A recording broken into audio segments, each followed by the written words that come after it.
سورۃ النور۔ اب یہاں 14 وہ جو صورتیں تھیں جو میں نے عرض کیا جو مکیات ہیں مسلسل، ان میں سے ایک سورہ حج کے بارے میں اور ایک سورہ رعد کے بارے میں بھی بعض لوگوں کا خیال ہے کہ وہ مدنی ہے، لیکن واقعہ یہ ہے کہ جن کو بھی مکی اور مدنی صورتوں کے مزاج سے واقفیت ہو گئی ہے، جو اس کو پہچانتے ہیں، وہ جانتے ہیں کہ یہ سارا سلسلہ جو ہے مکیات کا ہے اور ان میں کوئی مدنی صورت نہیں ہے۔ کہیں کہیں کسی مدنی آیت کا شامل ہو جانا یہ بالکل علیحدہ بات ہے، لیکن یہ کہ اب ان 14 صورتوں کے بعد اب یہ ہے واحد صورت مدنی ہے اور یہ سورۃ النور ہے۔ یہ سن 6 کے آس پاس نازل ہوئی ہے، سن 6 ہجری، اور اس میں ایک بہت اہم واقعہ جو آیا ہے وہ حضرت عائشہ صدیقہ رضی اللہ تعالی عنہا پر جو تہمت لگائی تھی منافقین نے، اور اس میں سب سے بڑا رول تو تھا رئیس المنافقین عبداللہ ابن ابی کا، لیکن یہ کہ اور دوسرے منافقین بھی اور ان کے ساتھ ہی کچھ سادہ لوح مسلمان بھی اس فتنے میں کہیں شریک ہو گئے تھے، متاثر ہو گئے تھے، اور یہ کافی یوں سمجھیے کہ خود حضور صلی اللہ علیہ وسلم کے لیے بھی اور حضرت عائشہ صدیقہ کے لیے تو بہت ہی زیادہ تکلیف کا اور کرب کا یہ دور رہا ہے۔ بسم اللہ الرحمن الرحیم، سورۃ انزلناها وفرضناها وانزلنا فیہا آیات بینات لعلکم تذکرون۔ یہ ایک سورت ہے، یہ انداز کسی اور سورت کا نہیں ہے، اس انداز میں اس کا آغاز، اور سورۃ نکرہ کو اگر تفخیم کے لیے مانا جائے تو یہ ایک عظیم سورت ہے جو ہم نے نازل کی ہے اور ہم نے اس کو لازم کیا ہے تم پر، فرض کیا ہے تم پر۔ وانزلنا فیہا آیات بینات، اور اس میں ہم نے اتنی بڑی روشن آیات نازل کی ہیں لعلکم تذکرون، تاکہ تم یاد رکھو، تاکہ تم نصیحت اخذ کرو۔ اس سورہ مبارکہ کا جوڑا جو ہے وہ آپ کو 8 مکی صورتوں کے بعد پھر جا کر ملے گا، اور وہ ہے سورہ احزاب۔ ان دونوں میں بڑی گہری مناسبت ہے اور تقریباً حجم بھی برابر ہے، دونوں 9 رکوعوں پر مشتمل ہیں، اگرچہ اس کی آیات جو ہیں یہ چونکہ بعد میں نازل ہوئی ہے تو 9 رکوع 64 آیات میں ہے، وہاں 9 رکوع 73 آیات میں ہے، وہ پہلے نازل ہوئی، وہ سن 5 میں نازل ہوئی، یہ سن 6 میں نازل ہوئی، لیکن دونوں میں آیت نمبر 35 سورہ احزاب کی بھی سورہ نور کی بھی نہایت اہم ہے ایمان کی حقیقت اور اسلام کی کیفیات کے بارے میں۔ الزانیۃ والزانی فاجلدوا کل واحد منہما 100 جلدہ، زنا کرنے والی عورت ہو خواہ زنا کرنے والا مرد ہو، ہر ایک کو ان میں سے 100 کوڑے مارے جائیں۔ ولا تأخذکم بہما رأفۃ فی دین اللہ، اور تمہیں اللہ کے اس دین کے معاملے میں نہ روک دے کوئی شے ان کے اوپر مہربانی کے راستے سے، نہ تمہیں روک لے پکڑ لے، لا تأخذکم بہما، ان کے ساتھ نرمی اور ان کے ساتھ شفقت، فی دین اللہ، اللہ کے دین میں، یہ اللہ کا دین ہے، اللہ کی شریعت ہے، یہ اللہ کی حد ہے، اور اس حد کے اجرا میں کسی کی ہمدردی، کسی کے ساتھ تمہارا تعلق، تمہاری دل کی نرمی، تمہاری شفقت یہ کہیں آڑے نہ آ جائے۔ ان کنتم تؤمنون باللہ والیوم الآخر، اگر تم ایمان رکھتے ہو اللہ پر اور یوم آخر پر۔ یہ جو حد ہے یہ ہے اصل میں زانی زانیہ غیر شادی شدہ اس کے لیے 100 کوڑے، یہ حد ہے جو قرآن میں آئی ہے۔ زانی اور زانیہ اگر شادی شدہ ہے تو اس کی حد قرآن میں نہیں ہے، لیکن وہ سنت رسول صلی اللہ علیہ وسلم سے ثابت ہے، اور شریعت اسلامی کا چونکہ جو اس کی سورسز ہیں، اس کی ایک بنیاد ہے اللہ کی کتاب، اور دوسری بنیاد جو انڈیپینڈنٹلی قرآن مجید سے آزاد ہو کر ایک مستقل بنیاد ہے، مستقل سورس ہے، وہ سنت رسول ہے صلی اللہ علیہ وسلم۔ تو رجم کا جو حکم ہے وہ سنت سے ہے، اور جیسا کہ میں آپ کو بتا چکا ہوں اصل میں یہ اس قاعدہ کلیہ کے تحت ہے کہ سابقہ شریعت میں، شریعت موسوی میں بعض احکام وہ تھے کہ جن کی نفی نہیں آئی ہے، اور انہیں جو قتل نبی اکرم صلی اللہ علیہ وسلم نے اس امت کے اندر بھی جاری رکھا ہے۔ ان میں سے یہ 2 حکم جو ہے بہت اہم ہے،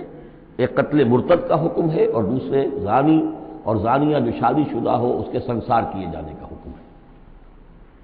وَلْيَشْهَدْ عَذَابَهُمَا طَائِفَةٌ مِّنَ الْمُؤْمِنِينَ، اور چاہیے کہ جب انہیں یہ حد جاری کی جا رہی ہو، سزا دی جا رہی ہو،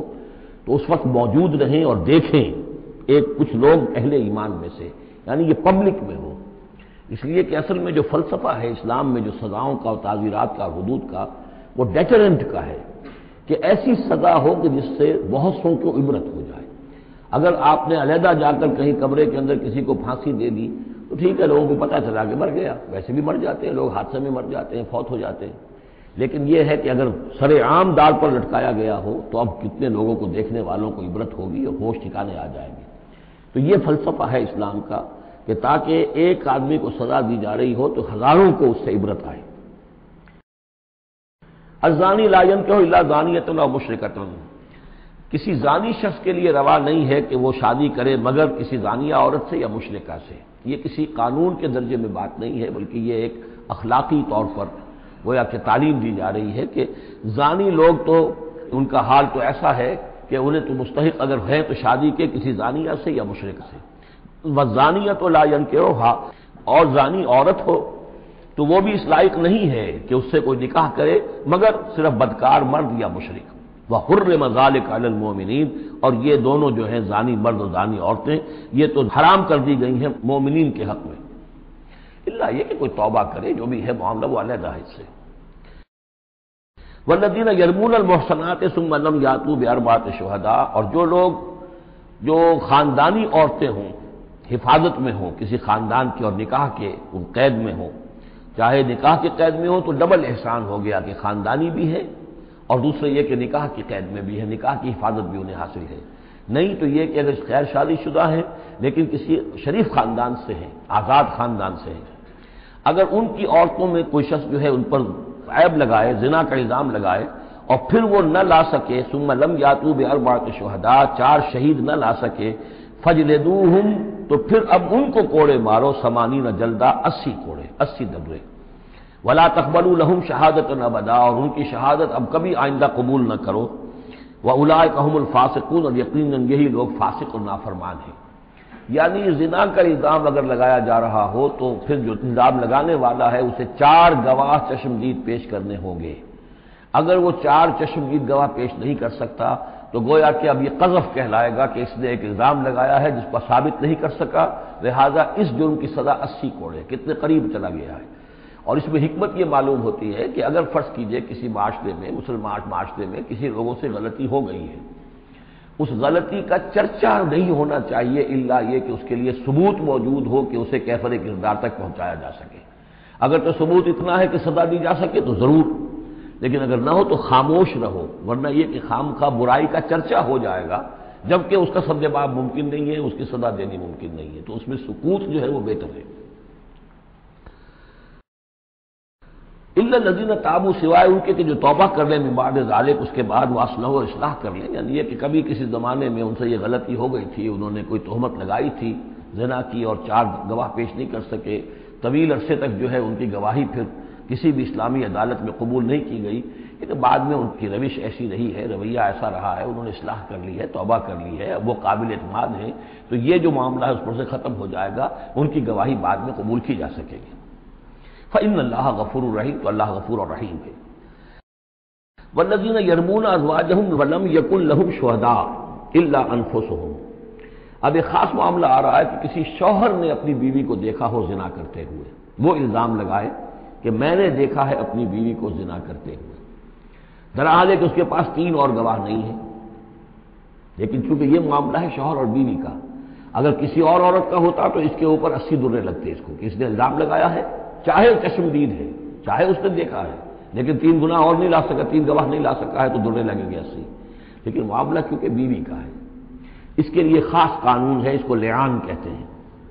وہ یہ ہے کہ والذین یرمون ازواجہم، جو الزام لگائیں زنا کا اپنی بیویوں پر، ولم یکن لہم شہداء، اور ان کے پاس گواہ موجود نہ ہو، الا انفسہم، سوائے ان کی اپنی جانوں کے، انہوں نے خود دیکھا ہے، فشہادۃ احدہم 4 شہادات باللہ، تو یہ ایک شخص کی گواہی بھی 4 گواہیاں شمار کی جائیں گی جبکہ وہ قسم کھائے اللہ کی، انہ لمن الصادقین، کہ وہ سچا ہے،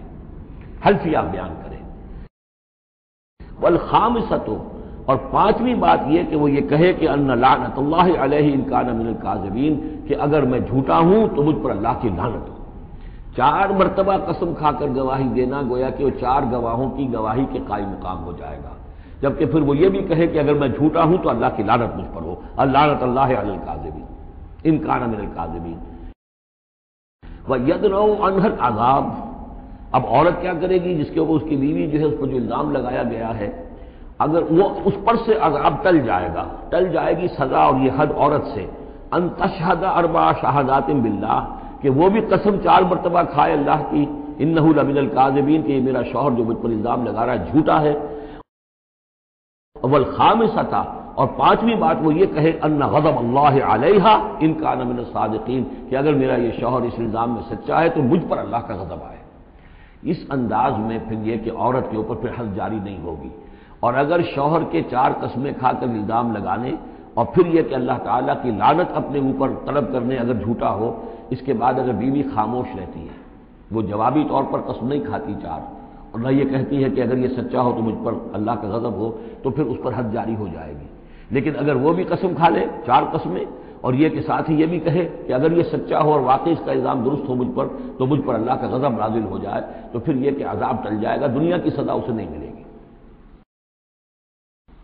وَلَوْلَا فَضْلُ اللَّهِ عَلَيْكُمْ وَرَحْمَتُهُ، اور اگر اللہ کا فضل اور اس کی رحمت تمہارے شامل حال نہ ہوتی، وَأَنَّ اللَّهَ تَوَّابٌ رَحِيمٌ، تو گویا کہ یہاں پہ محذوف ہے کہ اگر اللہ کا فضل اور اس کی رحمت شامل حال نہ ہوتی تو تم بہت غلط راستے پر پڑ جاتے، تم کوئی بہت بڑا قدم اٹھا دیتے۔ وہ جو بھی واقعہ اب آگے آ رہا ہے یہ اس کے لیے تمہید ہے۔ وَأَنَّ اللَّهَ تَوَّابٌ حَكِيمٌ، یقیناً اللہ تعالیٰ بہت توبہ کا قبول فرمانے والا اور حکمت والا ہے۔